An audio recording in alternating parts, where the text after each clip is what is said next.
یہ صرف تاریخ نہیں، یہ اللہ کی منصوبہ بندی ہے۔ بسم اللہ الرحمن الرحیم۔ السلام علیکم ورحمۃ اللہ وبرکاتہ۔ آج ہم الرحیق المختوم کی ایک نہایت بنیاد بات سے اپنی سیرت کی اس سلسلہ وار گفتگو کا آغاز کر رہے ہیں، اور وہ ہے عرب کا جغرافیہ، عرب کی زمین، عرب کا مقام۔ اکثر لوگ جب سیرت النبی صلی اللہ علیہ وسلم پڑھتے یا سنتے ہیں تو براہ راست ولادت، وحی اور غزوات سے آغاز کر دیتے ہیں، لیکن حقیقت یہ ہے کہ جب تک ہم عرب کی زمین کو نہیں سمجھتے تب تک ہم اللہ کی منصوبہ بندی کو مکمل طور پر نہیں سمجھ سکتے۔ ذرا سوچئے، اللہ چاہتا تو اسلام روم سے شروع ہوتا، یا فارس سے، یا مصر سے، لیکن اللہ نے عرب کے ریگستان کو چنا، ریت کو چنا، پتھروں کو چنا اور سخت زمین کو چنا۔ کیوں؟ اسی سوال کا جواب ہے عرب کا جغرافیہ۔ آج کے اس 2 گھنٹے کے درس میں ہم صرف نقشہ نہیں دیکھیں گے، بلکہ ہم اللہ کی حکمت، سیرت کی بنیاد اور اسلام کا فطری نقطہ کے آغاز۔ یہ صرف جغرافیہ نہیں تھا، یہ اللہ کا انتخاب تھا۔ اب ہم سمجھنے جا رہے ہیں کہ عرب اصل میں کیا ہے اور کیوں یہ زمین اسلام کے لیے چنی گئی۔ اب سب سے پہلا سوال، عرب ہے کیا؟ عرب کوئی چھوٹا سا علاقہ نہیں ہے، بلکہ یہ ایک پورا پیننسولا ہے۔ پیننسولا کا مطلب ہوتا ہے ایسی زمین جو 3 طرف سے پانی سے گھری ہو اور صرف ایک طرف سے زمین سے جڑی ہو۔ عرب بالکل ایسی ہی زمین ہے۔ اب سوال یہ ہے، عرب کہاں واقع ہے؟ عرب ایشیا کے جنوبی حصے میں واقع ہے۔ اس کے مشرق یعنی ایسٹ میں خلیج فارس ہے، اس کے مغرب یعنی ویسٹ میں بحر احمر واقع ہے، اس کے جنوب یعنی ساؤتھ میں عریبین سی ہے، اور صرف شمال یعنی نارتھ کی طرف عرب زمین کے ذریعے دنیا سے جڑا ہوا ہے۔ یعنی عرب 3 طرف سے سمندر کی حفاظت میں ہے۔ اب ذرا سوچئے، جب دنیا کے بڑے بڑے بادشاہ اپنی فوج لے کر ملکوں پر حملے کرتے تھے تو عرب پر سیدھا قبضہ کرنا آسان ہی نہیں تھا۔ اسی وجہ سے نہ رومن ایمپائر اور نہ ہی پرشین ایمپائر عرب کے اندر سیدھا رول قائم کر سکے۔ عرب آزاد رہا، اور اسی آزاد زمین سے بعد میں اسلام کا پیغام پوری دنیا میں پھیلا۔ یہاں ایک بہت گہری بات سمجھیے، اللہ نے اسلام کو نہ بادشاہوں کے محل سے اٹھایا، نہ سونا چاندی کے خزانوں سے، اور نہ ہی طاقت کے مرکزوں سے، بلکہ اللہ نے ایک بالکل مختلف راستہ چنا ہے۔ بلکہ اللہ نے اسلام کو اٹھایا ایک آزاد زمین سے، آزاد لوگوں کے ذریعے، پورے عالم کے لیے۔ اور یہاں سے اللہ کی حکمت سمجھ آتی ہے۔ اگر عرب کسی ایمپائر کے نیچے ہوتا تو شاید اسلام صرف ایک سٹیٹ ریلیجن بن کر رہ جاتا، لیکن عرب آزاد تھا، اور اسی آزادی کی وجہ سے اسلام ایک یونیورسل دین بنا۔ اور اسی آزاد زمین پر اللہ نے 2 مقدس شہر چنے۔ اسی عرب کی زمین پر مکہ ہے اور مدینہ ہے۔ مکہ پہاڑوں کے بیچ بسا ہوا شہر، کسی بھی ایمپائر کے کنٹرول میں نہیں۔ ایک ایسی جگہ جہاں صرف اللہ کا گھر مرکز تھا۔ اور مدینہ، کھیتی والا شہر، پانی والا شہر، ہجرت کے لیے ایک پرفیکٹ جگہ۔ یہ سب اتفاق نہیں تھا۔ یہ سب اتفاق نہیں، یہ پلاننگ تھی، اللہ کی پلاننگ۔ اب تک ہم نے یہ سمجھا کہ عرب ایک جزیرہ نما زمین ہے۔ اب سوال یہ ہے، عرب کے چاروں طرف کیا تھا، اور کن علاقوں سے عرب جڑا ہوا تھا؟ یہ بات سمجھنا بہت ضروری ہے۔ یہ اس لیے ضروری ہے کیونکہ باہر کی دنیا کا اثر یہیں سے عرب پر آتا تھا۔ عرب کے مشرقی جانب خلیج فارس واقع ہے۔ یہ وہی راستہ تھا جہاں سے پرشیا کی طاقت، تجارت کے قافلے اور تہذیبی اثرات عرب تک پہنچتے تھے۔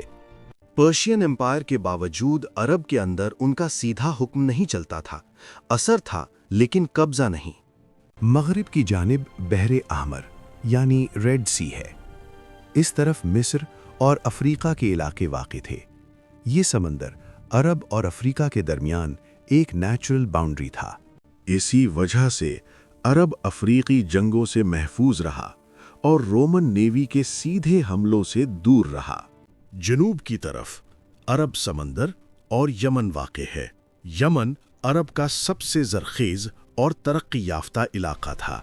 यहीं खेती होती थी, तिजारत होती थी और कदीम तमद्दुन मौजूद था, सबा और हिमयर। इसीलिए अरब के जनूब से तिजारत का माल, कल्चर और रिसोर्सेज आते थे। सिर्फ शुमाल की तरफ ज़मीनी रास्ता था। यहीं शाम, इराक और यहूदी और नसरानी आबादी थी। इसी रास्ते से दीनी ख़यालात, किस्से और तिजारत अरब में दाखिल होती थी। और आगे चलकर इसी रास्ते से बाद में हिजरत हुई, फुतुहात हुईं और इस्लाम दुनिया में फैला। अरब 3 तरफ से महफूज था और सिर्फ एक तरफ से दुनिया से जुड़ा हुआ था, न बिल्कुल बंद न बिल्कुल खुला, बिल्कुल वही बैलेंस जो अल्लाह ने इस्लाम के लिए चाहा। अब आइए देखते हैं अरब के अंदर ज़मीन कैसी थी। कहीं सिर्फ रेगिस्तान या हर किस्म की ज़मीन। अरब को सिर्फ रेगिस्तान कह देना अरब की ज़मीन के साथ नाइंसाफ़ी है। अरब को सिर्फ रेगिस्तान कह देना असल में अरब की हकीकत को आधा देखना है। अरब की ज़मीन एक जैसी नहीं थी। यहाँ मुख्तलिफ किस्म की ज़मीन पाई जाती थी। असल में अरब में 3 बुनियादी किस्म की ज़मीन मौजूद थी। अरब का सबसे बड़ा हिस्सा रेगिस्तानी ज़मीन पर मुश्तमिल था। ये वो ज़मीन थी जहाँ दूर दूर तक सिर्फ रेत, खुला आसमान और सख्त हालात नजर आते थे। मशहूर रेगिस्तान रुब उल खाली, जिसे एम्प्टी क्वार्टर कहा जाता है, नफूद और दहना।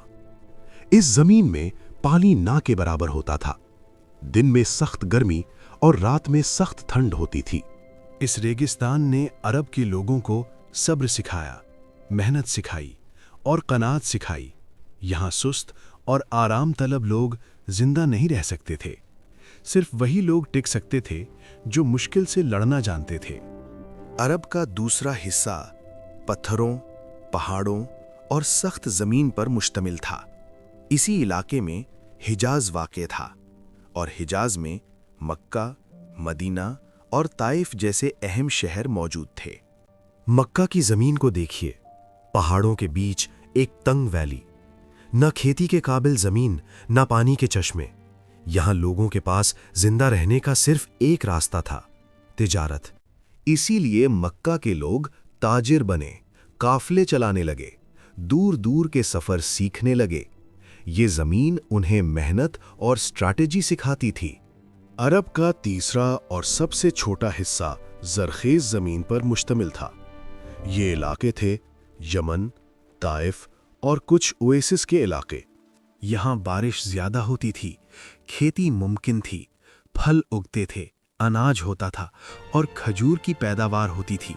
ये इलाके पूरे अरब के लिए फूड सप्लाई का ज़रिया थे। अब ज़रा सोचिए, मक्का दीन का मरकज़ बना, मदीना रियासत का मरकज़ बना और यमन माशी सपोर्ट का ज़रिया बना। ये सब इतना बैलेंस था कि इस्लाम सिर्फ मस्जिद का दीन नहीं बना, बल्कि इस्लाम पूरी ज़िंदगी का निज़ाम बन गया। अब हमने ज़मीन को समझ लिया, लेकिन ज़मीन के साथ एक और चीज़ होती है, और वो चीज़ है मौसम और पानी। और यही चीज़ें अरब की ज़िंदगी को और ज़्यादा सख्त बनाती थी। अरब का मौसम बहुत सख्त और बहुत बेरहम था।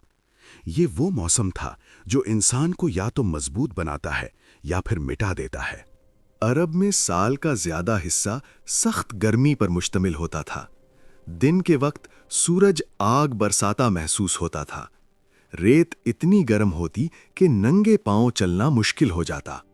इस गर्मी में न दरख्तों का साया होता, न पानी आसानी से मिलता। इसलिए अरब के लोग अपनी जिंदगी को गर्मी के मुताबिक ढालना सीख गए। सफर सुबह जल्दी या शाम के वक्त होता। दिन के बीच जिंदगी रुक सी जाती। लेकिन जैसे ही रात होती, मौसम बिल्कुल बदल जाता। दिन की तपती गर्मी के बाद रात की सर्दी हद से ज्यादा तेज होती। रेगिस्तान में न दीवार होती, न छत, न हिफाजत, सिर्फ आसमान, ठंडी हवा और खामोशी। ये सर्दी इंसान को सब्र और बर्दाश्त सिखाती थी। अरब में बारिश बहुत कम होती थी। कभी कभी महीनों तक एक बूंद पानी नहीं गिरती, और जब बारिश होती तो जिंदगी जाग उठती। सूखी जमीन पानी को पीती, वादियों में पानी बहने लगता, कुछ दिन के लिए सब कुछ हरा भरा हो जाता। इसलिए अरब के लोग बारिश को रहमत समझते थे। अरब में पानी सबसे कीमती चीज थी।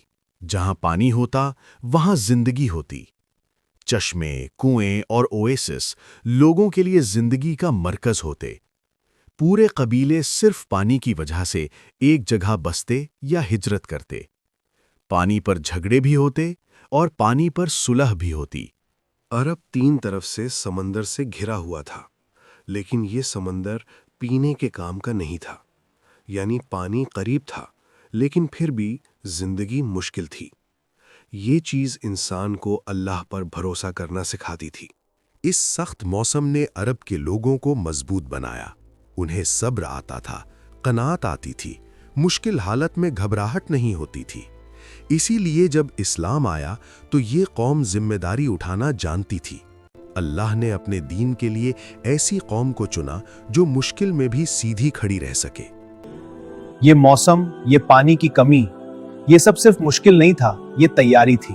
इस्लाम आने से पहले अरब को सख्ती से गुजरना पड़ा, और इसीलिए ये सब इत्तेफाक नहीं, ये अल्लाह की प्लानिंग थी। अब हम अरब की जमीन, मौसम और पानी समझ चुके हैं। अब आइए जानते हैं कि इन सख्त हालात में रहने वाले लोग कैसे जीते थे। अरब की जिंदगी बहुत सिंपल थी, लेकिन बहुत सख्त भी। ये लोग शीशों के महलों में नहीं, बल्कि रेगिस्तान, पहाड़ों और खुले आसमान के नीचे रहते थे। इनकी जिंदगी फितरत के करीब थी। जो मिला उस पर कनात, जो ना मिला उस पर सब्र। अरब ज्यादातर कबाइल में रहते थे। हर कबीला एक खानदान की तरह होता। कबीले का सरदार फैसला करता, लेकिन मशवरा जरूर होता। इज्जत और नसब बहुत अहमियत रखते थे। कबीले की हिफाजत हर शख्स की जिम्मेदारी थी। मेहमान नवाजी अरब की पहचान थी।